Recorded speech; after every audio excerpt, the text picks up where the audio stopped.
I think now would be a better time than ever to go ahead and dig into and do an under the skin session for death anxiety with Nick Cross's help. So, Nick, I'm not sure if you've had the opportunity to check out any of the prior under the skin sessions, but the intention here is to get in as in-depth as possible with your latest release. See if there is any consistent themes, any concepts, because I remember you mentioned this is exile and the inspiration and the example of concept albums that you looked to utilize by going back in time and listening to that album again. We get ourselves into an imaginary scenario then where either we're going into a library to read a hard-covered book with the album cover for Death Anxiety on it. It could be a movie in a blockbuster, even though none of them exist anymore. There are plenty of options, but most importantly, as an icebreaker question, if Death Anxiety was not an album, what creative medium or media would you want to change it into? Could it be a TV show, a movie, a cartoon, a play? Like, what are we looking at here? Probably a movie. Simple enough. Converting novel to film has always been a pretty ready-to-go process and has done wonders with many things in American pop culture, including The Chronicles of Narnia, Percy Jackson. So, I like where you're going with this, where you're thinking is. So, then, once the movie finally comes out, what genre would the movie be?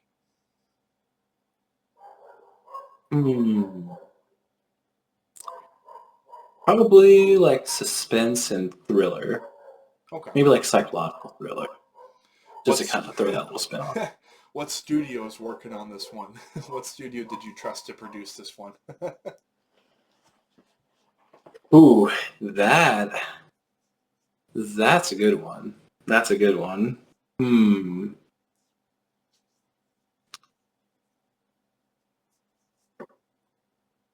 Studio to work on it.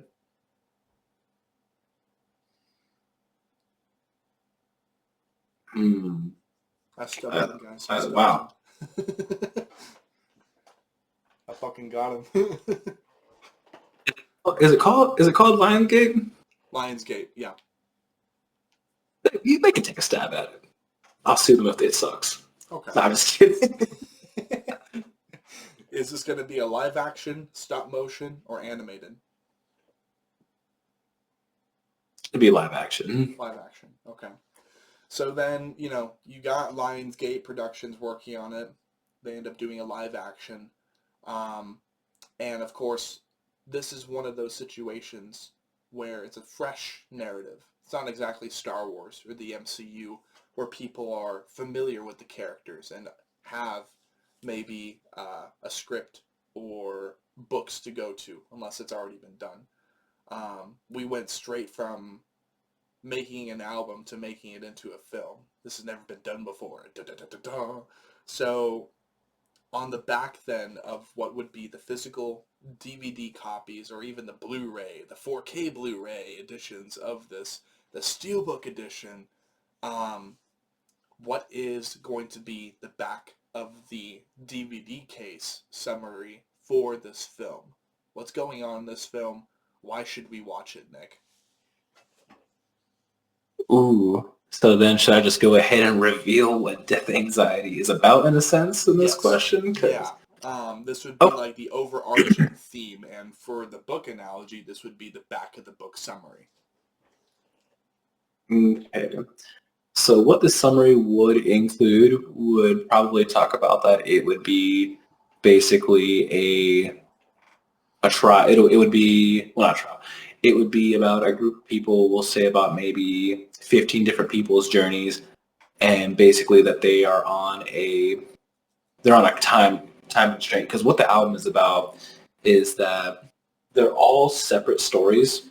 They're all separate stories of what people fight for and things that they do in their lives. But at the end of their lifespan, that they feel that they never did enough. or like that they're not ready to go even when they feel that they are satisfied or lack of being satisfied for what they thought would have brought them fulfillment. So it would be 15 different people being able to act on a fight that they feel is righteous for them until the Reaper comes down to end their life sentence.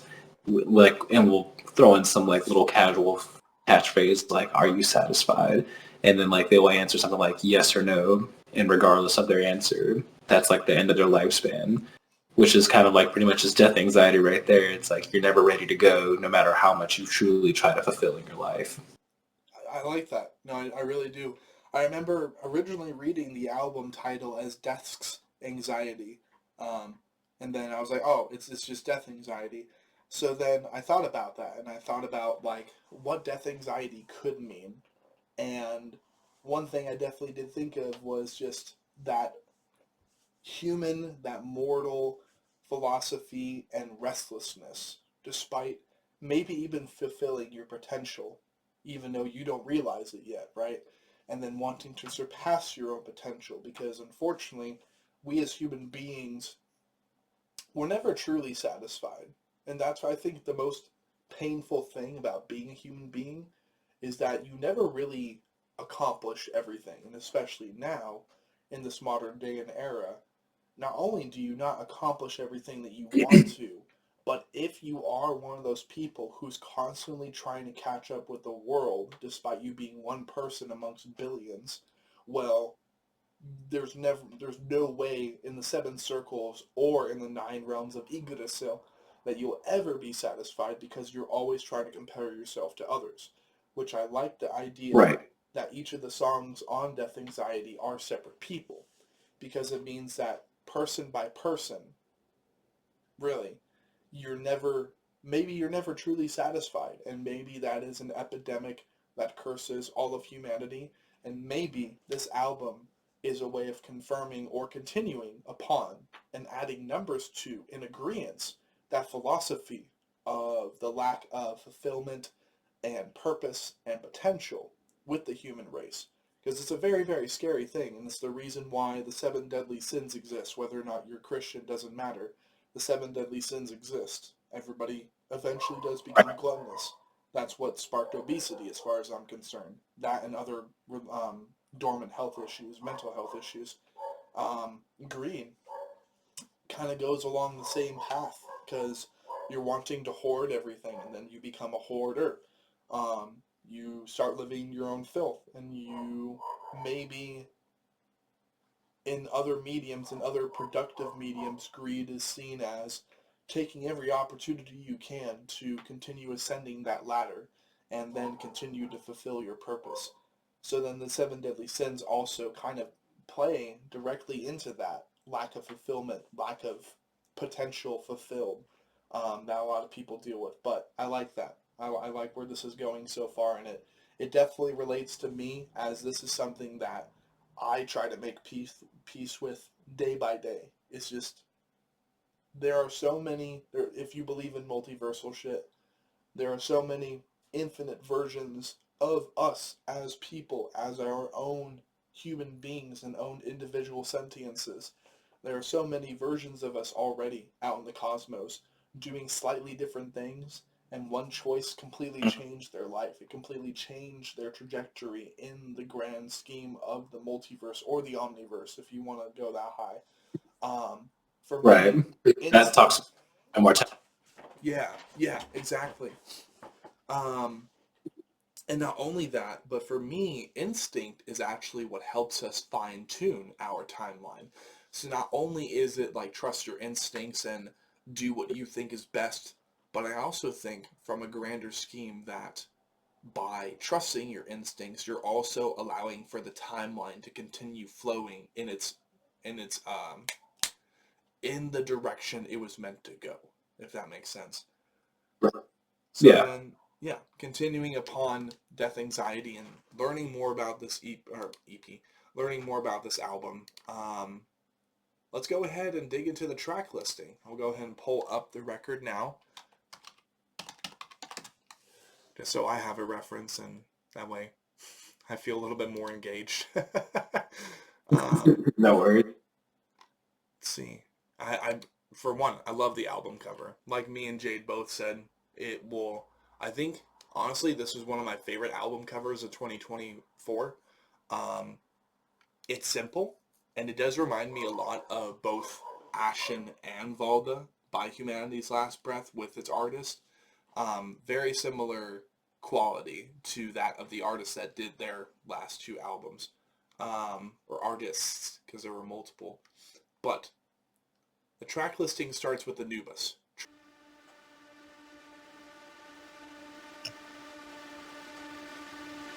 Cool.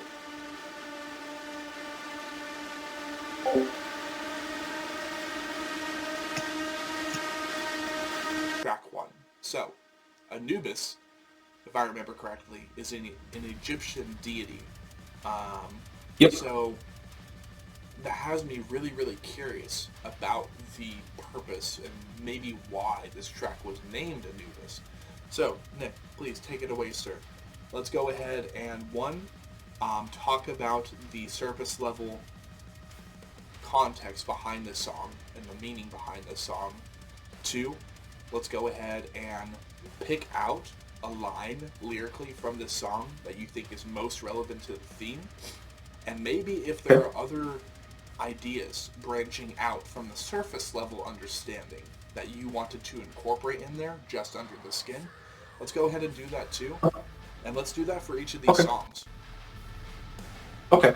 So, surprisingly enough, Anubis was going to be the name of the album. That was something that was talked about. I talked about it with Thomas, but I kind of voted against that idea because then I was like, well, then I'm going to have to stay on the theme of like a god. And, I feel like I'm going to start losing. So what was similar to Anubis was the term death anxiety. So I was like, let's just call it this. And it's like, but the opening track is going to be called Anubis. I'm going to have to get to the meaning of it later because there's only one lyric in this song, and it's a fear of death. But what I'm saying is I can only say that much about this song right now because it's going to make sense at the end of the album. So I'm going to have to hold you on that lyric. So just keep that in mind. Okay. Yeah, that's going to make a lot more sense. So, but yeah, it's basically the opening of the album with that one lyric, and all I can say before we get there is that same lyric appears at the very end of the album, and I'll just leave it at that until we get to that song. Okay. Cool. All right, and then that would be all the notes and all the commentary you have for Anubis then? Yep. Let's go ahead and move on to track 2 then, which I do believe is the, let's see, 1, 2, 3, 4. This is the 4th most played song on the album. So, go ahead and do that under the skin. Give it that under the skin treatment, and let's see what deeper contexts and depths and everything we can possibly dissect from this. Okay. Yeah, I think the second song is Playing God. Yes. Yeah, it's Playing God. Oops.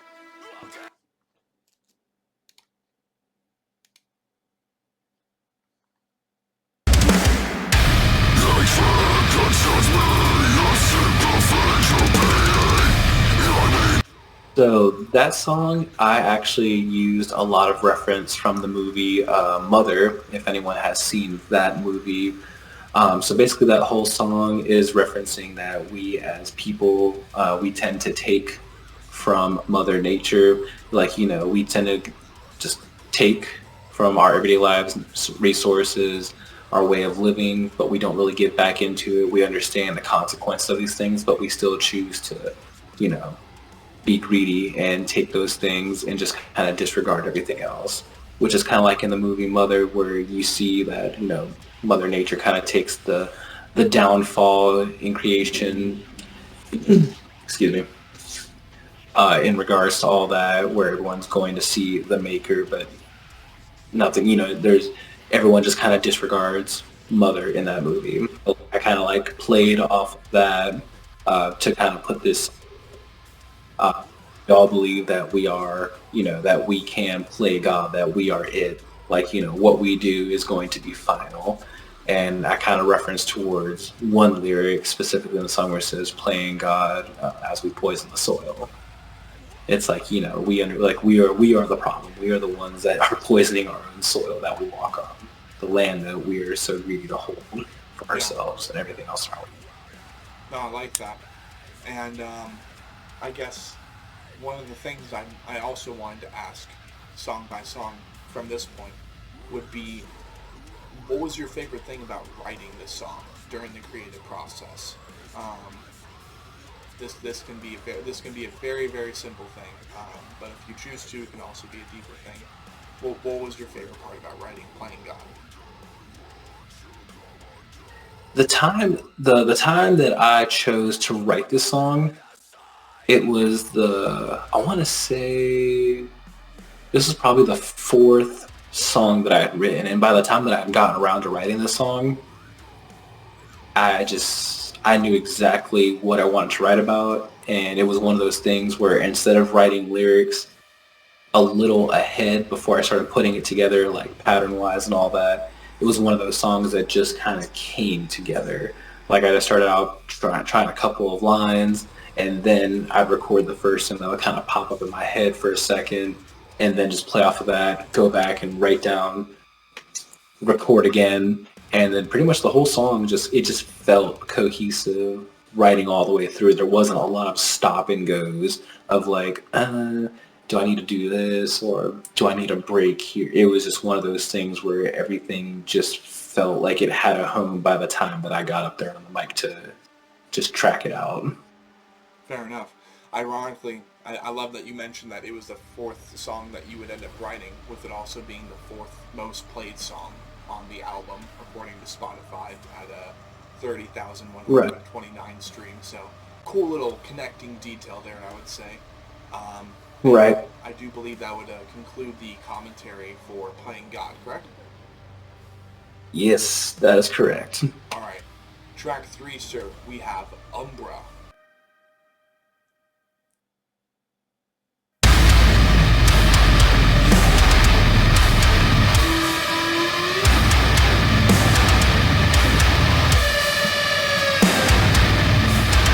What's going on with this? Okay, so Umbra is, this song is about dealing with a narcissist. So the first half kind of comes off with the introduction of how a narcissist kind of scouts out their victim, and, wondering why that you specifically are chosen. Is it because you are is it because you are special? Is it because you have something that they want, or are you more than that? So it kind of deals with that confusion, depression of like dealing with a narcissist.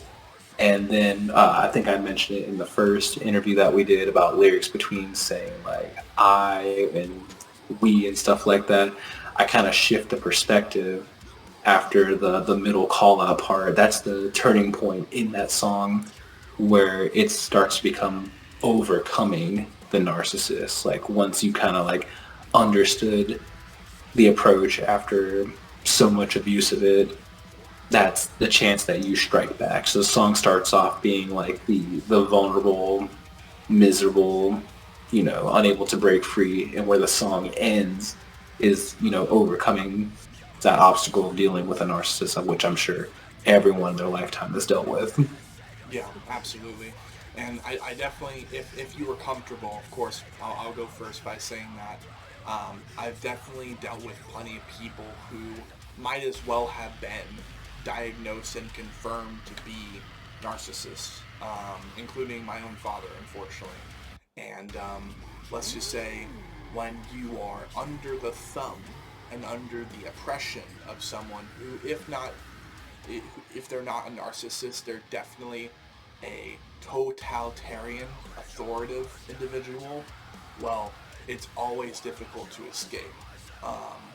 I've dealt with some romantic partners, unfortunately, who were also in that similar vein, but they were never diagnosed. So this is not me confirming or continuing upon maybe an early disclaimer by them that they were. It's like, hey, I've been told I'm a narcissist. I've been told by a therapist I'm a narcissist.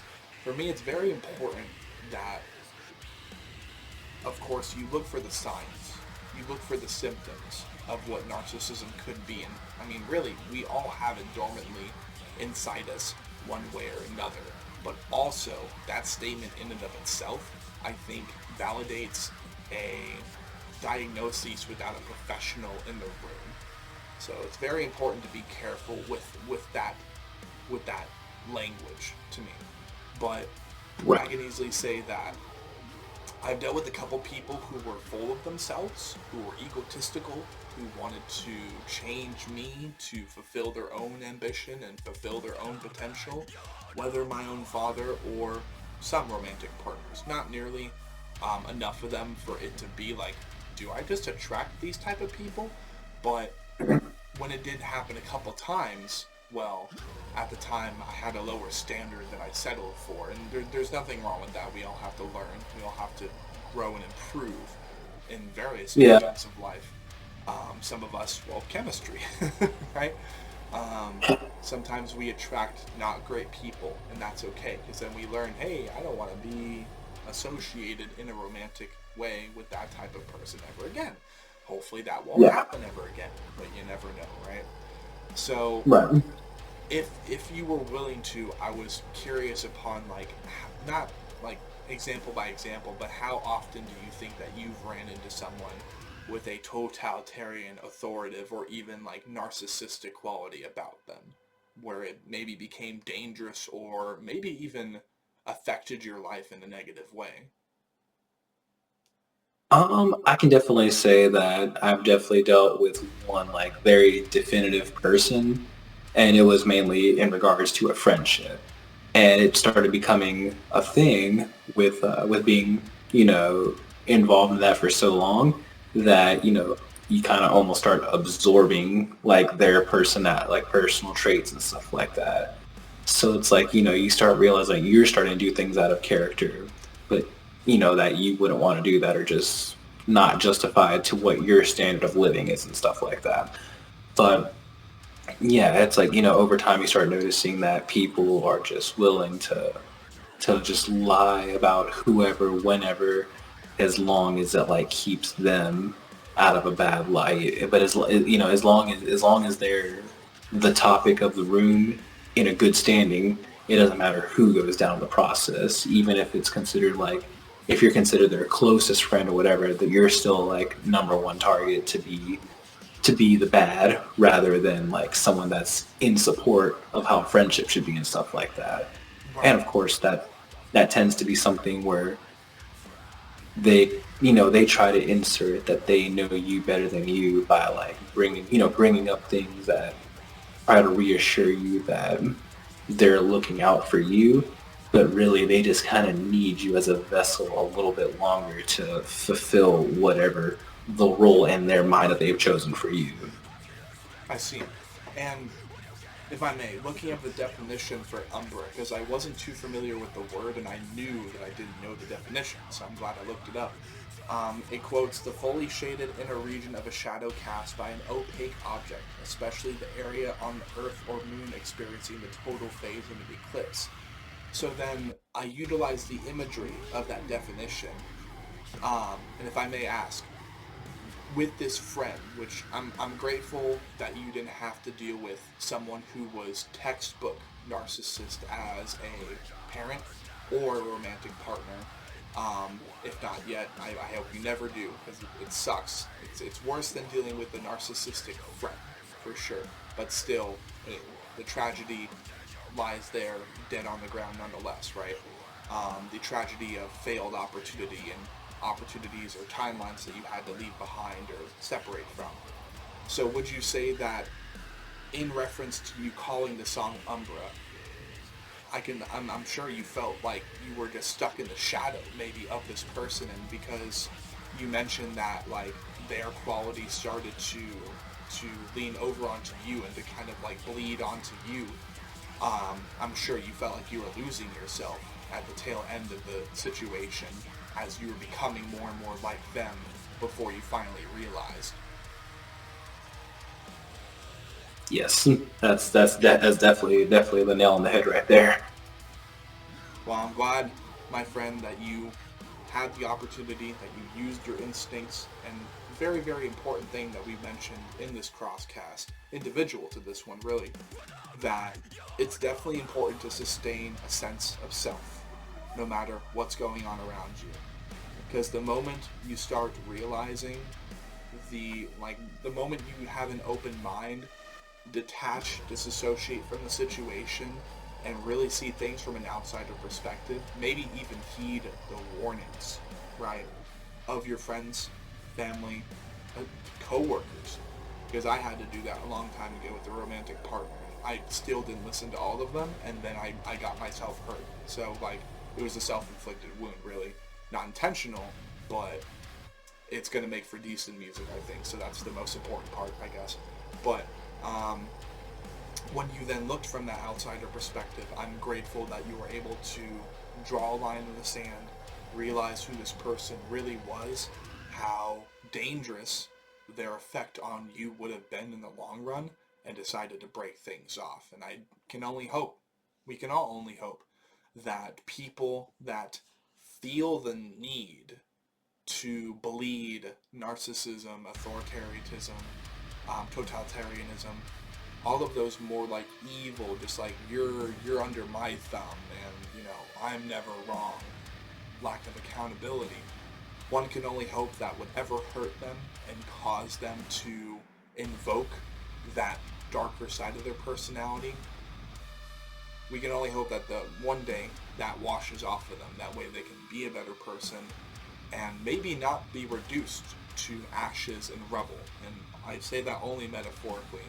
Eventually the tyrant king will be dethroned, even by the lowest of people in his castle, in his city, right? Eventually tyrants will fall. If not with him, it's going to be his heir. If not that heir, it's going to be the next heir. Being a tyrant is mortal. Being an oppressor will only last so long because of the balance of things in this world. And that's why I appreciate the word balance, because it prevails over absolutely everything, whether in physics, religion, or psychology. Everything requires balance. When there's an imbalance, things just go wrong. But very, very important. Thank you for providing the commentary on Umbra. I do believe I'll be taking a couple more listens to this going into the near future, just with that in mind. Just like, Nick understands, I'll just have that in mind. And that's really the beauty of music, is being able to connect with people on a deeper psychological level. But, right. Track 4, we have Malice.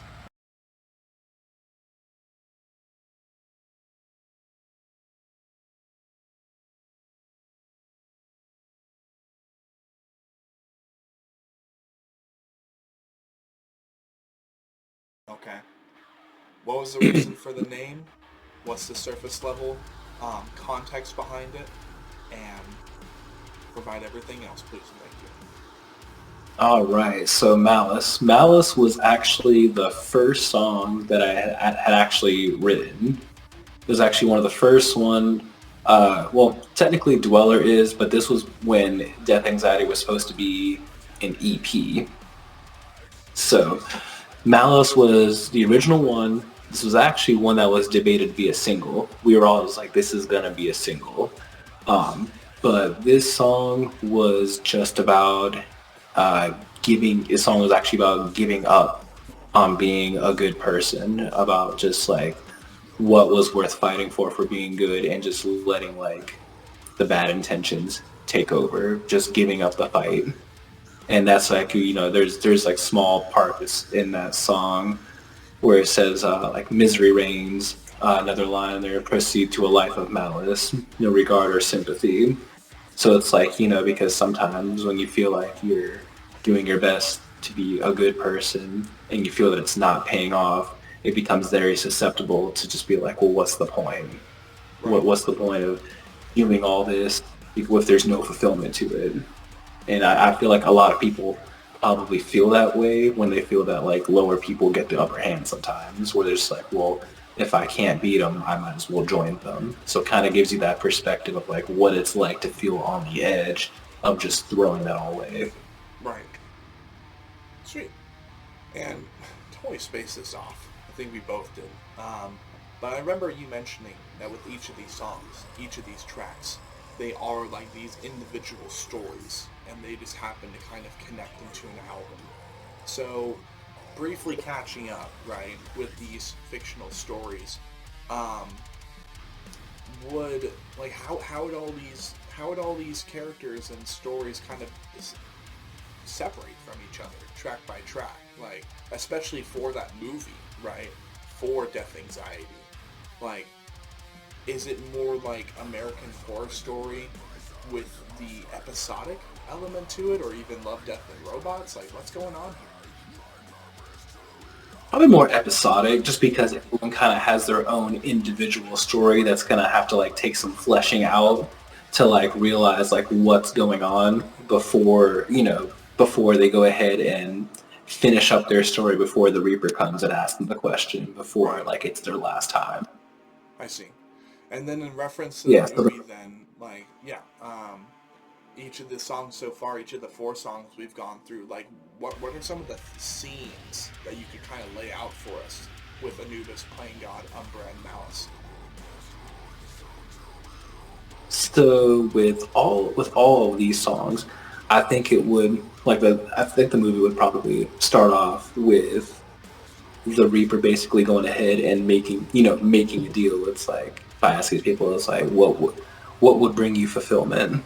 And then like all these individual like people go ahead and say, I would have fulfillment if I could do this before, I pass, before it's my time, and then puts them in that situation, and then kind of kicks off like the episodic type of deal where it starts off with song 1, like, being able to try and fend off and like, reason with people to say like, hey, like we are agreeing, we're taking this, to try and, turn people's opinion, and it unfolds with that story. And then when the Reaper comes by and asks again, he goes, are you satisfied? And he goes, no, I feel I want more. And he's like, well, I'm sorry, your time's up. And then like, moves on to the next story, and you start seeing how people react in these situations if they are or not truly fulfilled, thus creating Death Anxiety. Gotcha. Okay. So then, let's see. From a narrative standpoint, to kind of play around with the lyrics, they all connect, because no matter what, the Reaper will eventually visit them, ask them if they're satisfied, and be like, well, tough shit. Even if you're not, it's time to go. You're going to the afterlife. Let's see. I think you mentioned that with the themes of each of these songs, Playing God is just like, it was reflection upon the selfishness of humanity and how we're constantly trying to play God, but then poisoning the earth, poisoning the soil beneath our feet. So what's the scene for Playing God, for example? What's the sequence of events specifically to these songs, track by track? So we'll say, so you like the sequence for like how that part of the movie would go exactly? Right. Okay. So in that sense, he tells him, it's like, I would love to convince people that we are that we are doing our planet wrong, and that we are greedy. And then he shakes his hand and says, as you wish, which then puts him in a position of power to be, like a politician. And at that point, like, spends his time trying to like convince people, and then you'll see like people going against him to say, it's like, no, like, you're wrong, you're the naysayer. And it's like, because nobody, like, everyone thinks that might be like mumbo jumbo. And then eventually, he'll be the one that has the downfall. He's not able to persuade people, even with being in a position of power. And then that's where the Reaper would come and say, it's like, yeah, your time is up. It's like, are you satisfied? It's like, no. It's like, I don't think this is what I wanted to. I don't think I want to do this. It's like, nobody listened. I'd rather try something else to like for my fulfillment. It's like, well, time's up. and then takes him away, and then proceed to the next story at that point. But that would be the first one. You'd see people what they think they're fulfilled with or what will bring fulfillment, only to realize that they want more, whether they fail or achieve. Interesting. Okay. So then, continuing upon that tradition, I think we have 3 bulletins of surface level analysis, a lyric that relates best to the song, and then the story or the sequence of events from a narrative standpoint for the film. And we'll go ahead and continue the rest of the track listing with that in mind. So we have concluded Malice, correct? Yes. Okay. So track 5 we have Dweller.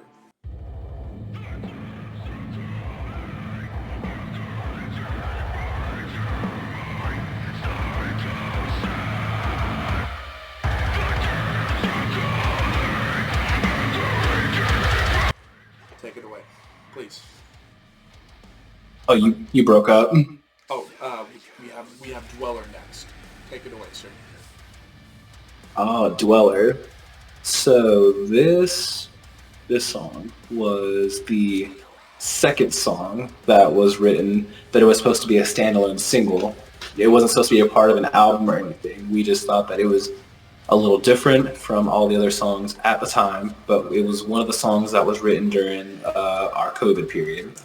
As for Dweller, Dweller is something that we always reference to, where you spend your time giving a piece of yourselves to others, where it may not even be just something that you just do, but it may be a need for others, and where you give up so much of yourself that like there's not much of you left at the end of it. And we kind of used Dweller because originally the song was called Ocean Dweller, but we just left it at Dweller, and we kind of used the reference of kind of just like floating out at sea, but you start drowning when you start giving those literal pieces of you to others, because there's not much of you left. So there's not much that's holding you up. It's like a sense of drowning. Interesting. And then what would be the lyric that best relates to the theme of the song, and maybe even the imagery for the movie sequence?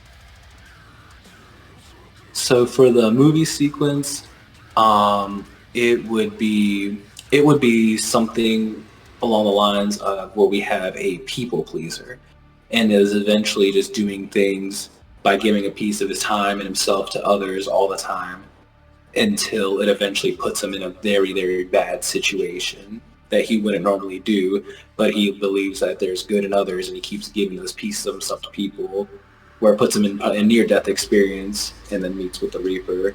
And a lyric that I would probably use for this would be like, actually hiding conversation. We're saying like, I've dwelled for far too long, lost my soul in preparation for my swan song. Where like he starts to realize that I've been giving myself to others who don't deserve it for way too long. And then like when the Reaper comes, he's like, this was a preparation for my swan song. I am not fulfilled with trying to do good for everyone and giving myself to everyone around me except for myself. Okay, I like that. Cool. That would conclude track 5 then. Track 6. We got Shame Mirror.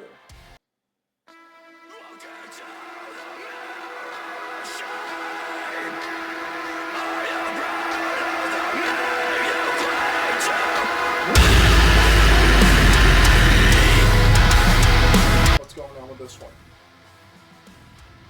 Ooh, Shame Mirror.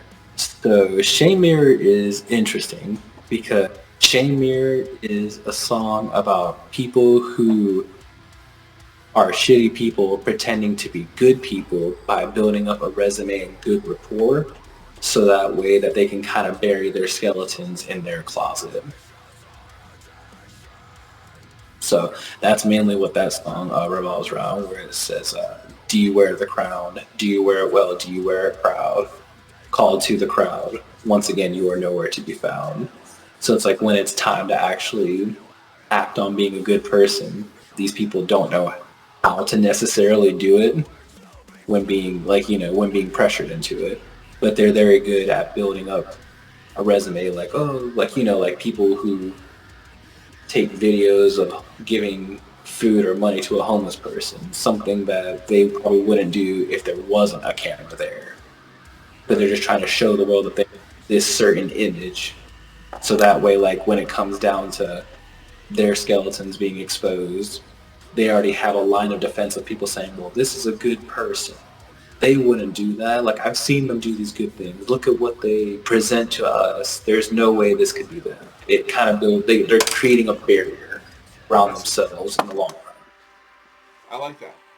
And then the movie sequence then, just like one of the Mr. Beast videos or something. So this one would be a little bit more intricate, because I think this one would go ahead. You'd see a bunch of shitty people dressed up as nice people, but the reflection in the mirror is like their true self, and it would be one person's quest that ends up exposing all of these people's bad traits and bad practices of what they do to exploit and manipulate. And the twist would be that when it all gets exposed, it's like nobody really cares. Like, it's all out in the open. So the person thinks that they would get fulfillment from exposing those people, but in return, everyone's just like, well, they've benefited me in some way or another, or like, this is just something that I don't really care for, so that no one really cares. And the Reaper comes to that guy, it's like, you've exposed your enemies. Are you fulfilled? And he's like, no, nobody cares about the good things that I've done to expose these others. Which then the Reaper would say, isn't that a contradiction within itself? Your time is up. Takes that one away. That's crazy. No, it's a very cool concept, though. Even if it's an episodic movie of sorts, or maybe an episodic Netflix show that comes from an album.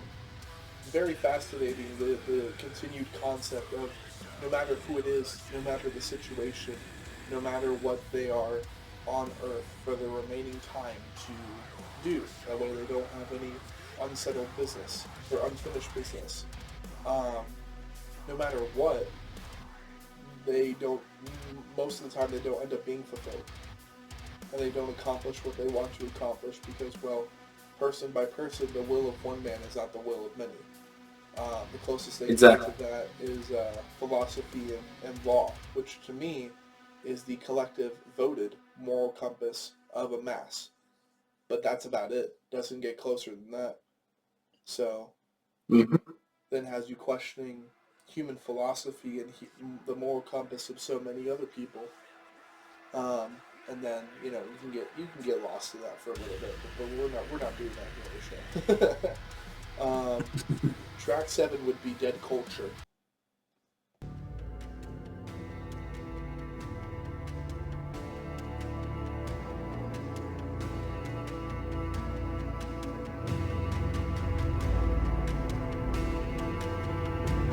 What's going on with this one? Dead Culture was also supposed to be a standalone single. This was the first song that we had written, and this is where we thought that we were going to change up our sound drastically by going straight like blackened and stuff, like blackened deathcore sound. And we kind of had some issues with trying to lock in that sound for 9 consecutive songs.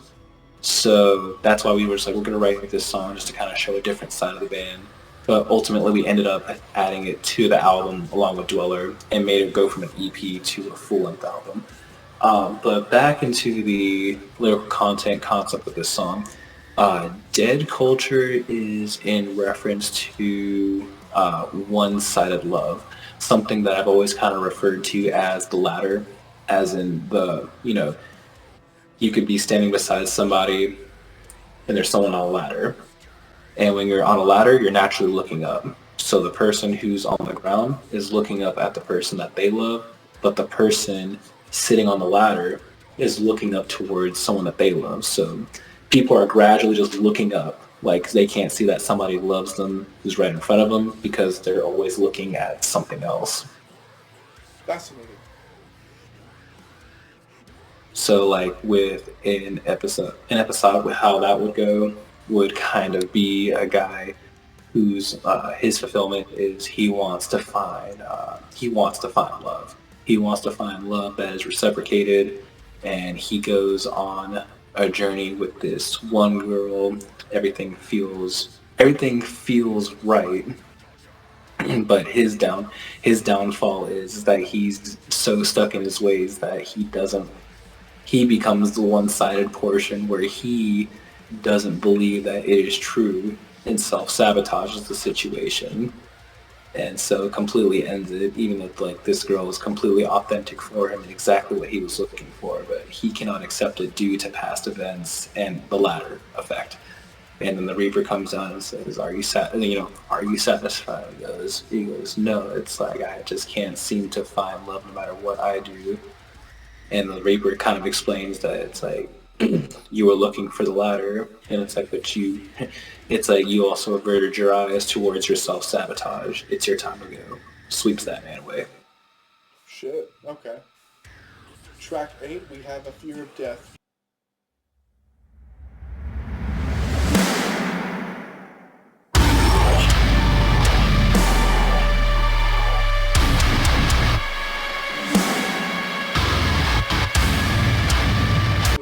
I have the impression this was supposed to be a title track of sorts without being a title track.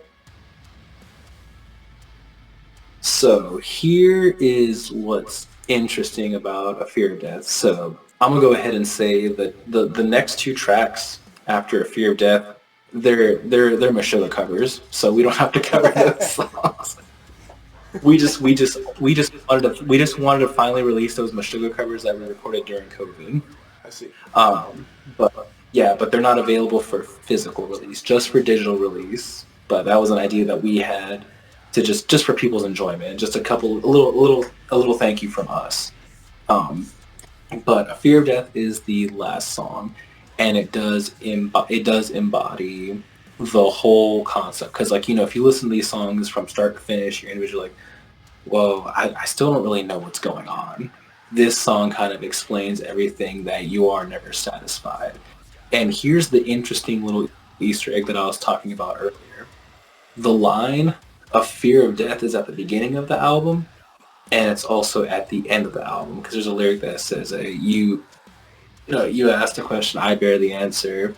It is simply a fear of death. And the thing is, at the beginning of the album, when it hits saying A Fear of Death, that same riff is played at the end of Fear of Death, but slower. It's the same pattern in everything. And the lyrics just fade out by saying, I'm not ready to go. I'm not ready to die, over and over again, and just kind of fades out with an overly distorted type of voice, just kind of letting the album ring out like that. But the rhythm in Anubis is what ends the album in A Fear of Death. So the riffs are connected with that lyric, and it's a small little thing that Thomas brought up to me. He's like, yeah, it's like, I just want one lyric for the beginning of the album, and he goes, and if you can, try it. It's like, you think you could probably bring it up near the end of the album? It's like, I'm going to use the same rhythm and everything. It's just going to be a little bit slower. And I'm just like, yeah. It's like, I don't know if anyone's really going to pick up on it, but at least we'll know about it, so it'll be cool. Yeah, no, I like that. What I always appreciate when it comes to writing an album, with all the albums that I've listened to, really since about 2012, 2013, but really once I started getting into rock and grunge, punk, metal, and I started all of that 2014, 2015, what I always appreciated and favored more in an album was when you had an intro track and an outro track that actually fed into one another. That way the album wasn't easy to do. 1, 2, I love good interlude tracks. Or, this is kind of in the same bracket as far as like what's most important to me in an album, right? If it's not interlude tracks, it's riffs, rhythms, drum parts, whatever, that connect two different songs. Or maybe even make one backwards near the end of the album, whatever. So that's the second most important part to me. The third most important part is writing songs that distinguish from one another. And I mention all of this because really there have been only a couple albums who have fulfilled this entire formula. And I do believe this is one of those albums. And I say that because whether it's the consistency in riffs or the concept that then allows for this to belt feed into itself, it's not exactly like Silent Planet's Super Bloom, to where Super Bloom as his title track and Off-Worlder actually fade out into each other like a tape that you can just repeat over and over again. Right. I'm sure it's meant to do that narratively speaking. It's like it's reminding you that not oftentimes do people fulfill their intended potential, and that's okay, especially if you believe in reincarnation. So, with the original songs on this album, as well as the covers, which I don't know shit about Meshuggah, so I'm like, whoa, that's a Meshuggah cover? That's 2 Meshuggah covers? That's cool. Really, really good, interesting concept for sure, throughout the entirety of this album. And I think the one thing that I wasn't a big fan of is that for me, with the very first listen, so mind you, it's going to take a couple more listens, but it's me being transparent, a lot of the songs did sound pretty similar, as far as like their level heavy, their consistency with that blackened deathcore / fall mix.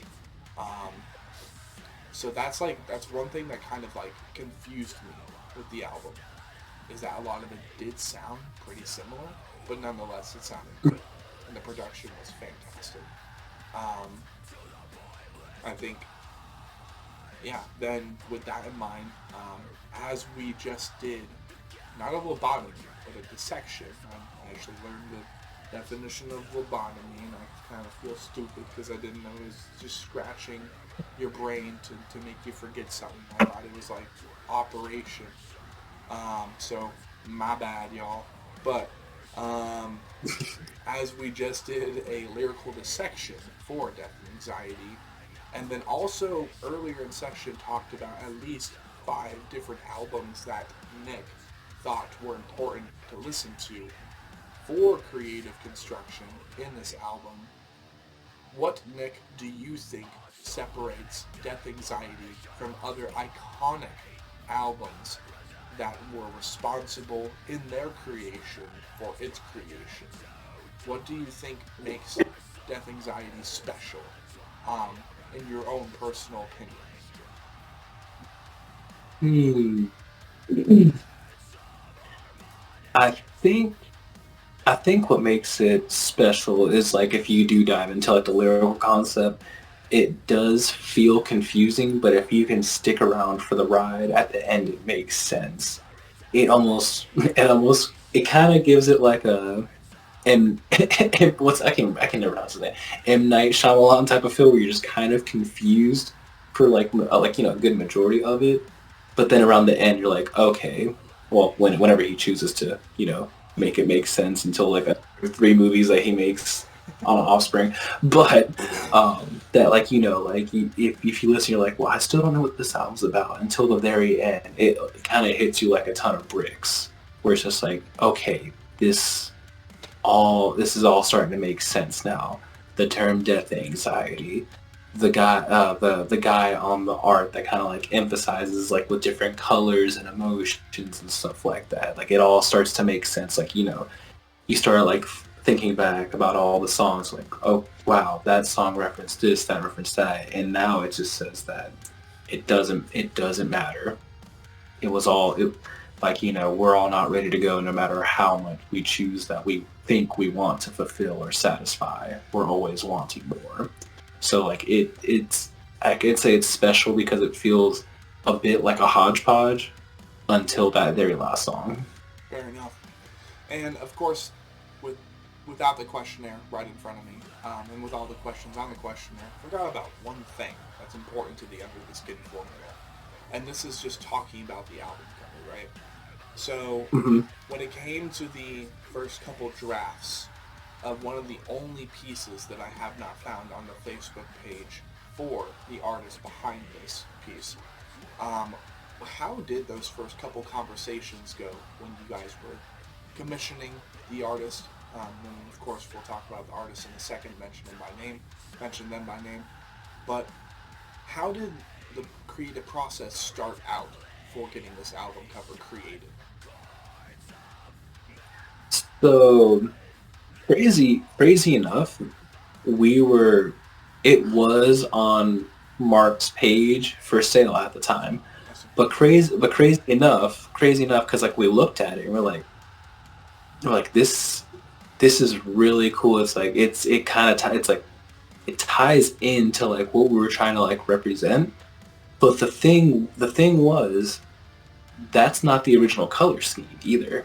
The original color scheme he had was a lot brighter colors, like a different palette of colors. And I was like, we all looked at it because we started like narrowing down a couple of artists to see like what we like best. And we started going down Mark's page. And I was like, okay, like he's done a lot of like reputable bands. He's done a lot of really cool work. So we're all like, I like these. I like this. But the original draft, I was like, it kind of gives the impression of something that you see like a tech death like band, and we're by no means a tech death band, So we reached out and we're like, hey, we're interested in this artwork. It encapsulates everything that we kind of like want to represent, like the man. But it's like, but we kind of want to change like the colors. We want the color scheme just to be a little bit more darker. And it's like, is that possible? And he's like, yeah, sure. So he went ahead and was like, hey, like I inverted to like a darker, like gloomer, slightly more like, more angry, like type of color scheme to it.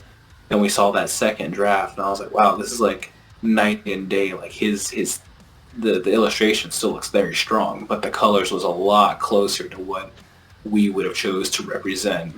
Because, like I said, the colors were a lot brighter, and I was like, I don't want to give like that. We're like a super shreddy riff band because we're not that.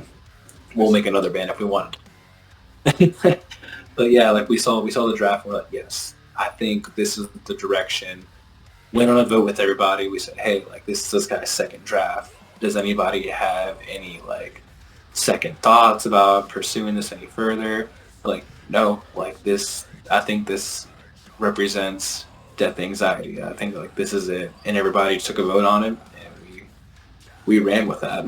It just like we just happened to fall upon something that just represented exactly what we were looking for, without us trying to like sound stupid, trying to like commission our artists and be like, well, we want something that does this and does that. It just happened to end up on our phone on a screen and made just one markup with different colors, and Death Anxiety was born. Nice. So then, of course, this was already a pre-made piece then, and then what you ended up doing was having him, you had him change the color palette to make it look angry, to make it look darker, which I can definitely see that now. So how do you think this best relates to Death Anxiety as an album?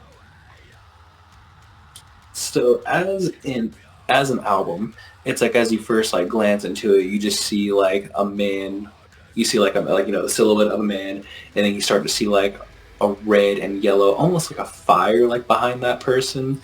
And like when I first saw it, like I'd spoken to Thomas about it, I was like, it gives off like a lot of like angry, and like with Death Anxiety, so you got to think about it. It's like these people are not satisfied. They're always wanting more, and they're probably angry on the fact that they can't find what they think they truly want before they go, because they're always searching for something, which is pain itself, So like just that that deep red and yellow, and then you look around.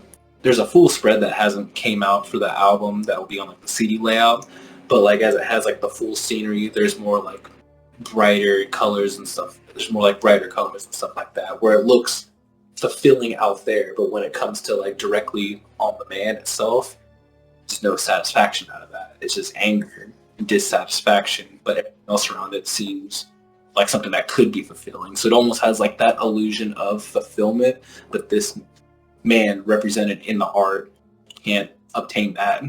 based off of, being human. Right. And very, very glad, and I'm glad I decided to ask that, because the first thing I thought of them reflecting upon the major concept was that this man inside the gate, in the fire, in this separate space, he enters into this domain. And I totally thought, because there's a little person there, like a tiny, tiny person. Yeah. I totally had the impression that the guy with the fire behind him was the Reaper, in a way. And that, basically, it was like, well, it doesn't matter if you're satisfied or not. Your time is up. And he just brings the fire and just strikes the person. It's just one. This happens to be one of the people. So that's the main reason I asked, like, maybe which song does this relate to best? Maybe in one of these, especially movie scenes, right, for the movie that we're trying to convert this into, maybe playing God brings you to a realm where even the clouds look angry, and then not only that, but it's like, you dare play the war of God, you shall be smited, and you're like, I come through against of fire and fury. It's kind Right, or like at the end of the movie, like, you end up, you realize that all these people lived like in the same area, and we're like, the Reaper is reflecting on that. But the plot twist is that, like, the Reaper asks himself, it's like they were not satisfied, for they are man. And it's like, why must they be satisfied?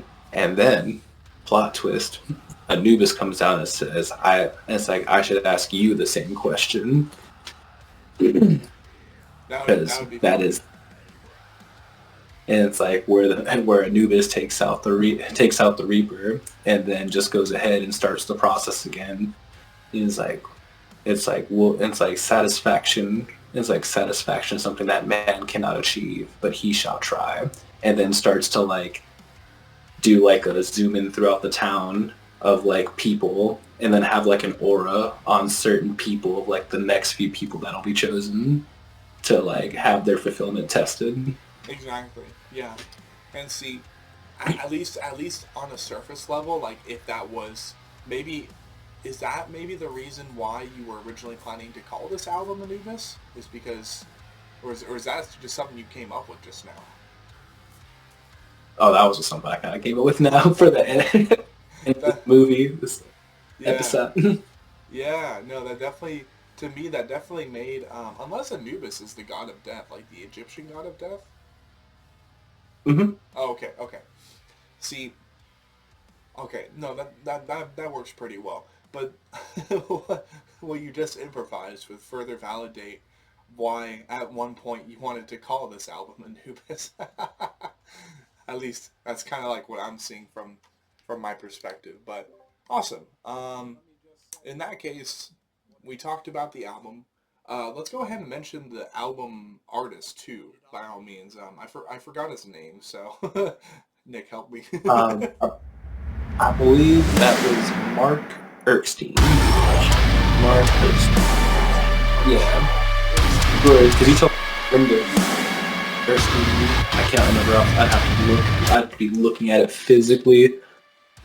I'm pretty sure it's. You're right. At Erskine. Awesome. So, in that case, I do believe that will be the end of the Under the Skin session. Whoop.